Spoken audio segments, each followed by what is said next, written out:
guys! Welcome back to Squarespace Staples, the series where we go through all the basics of using your Squarespace website. I know why you're here, you know why you're here, so let's get logged into Squarespace and swap out that Favicon.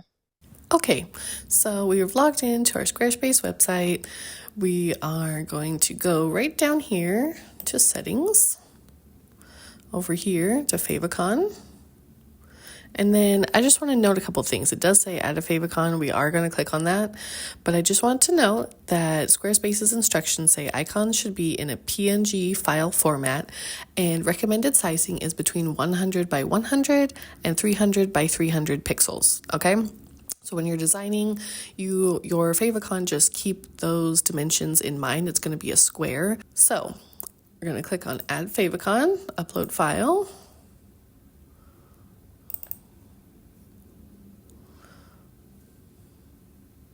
Okay, and then you also have this option down here to upload an alternate favicon for dark mode. So if you want to do that, you can go ahead and do that. It's not necessary though. Once you're done with that, you're going to hit save. And you will notice that it won't show up immediately. If you look up in your browser bar, your favicon is not going to show up immediately. It's going to take probably a couple days for it to switch over. You might have to clear out some cookies from your cache, things like that. Just keep that in mind. Okay, it's as easy as that. Now go update your favicon and let me know in the comments what other things you're interested in learning about Squarespace. Thanks for watching, and I'll see you in the next one.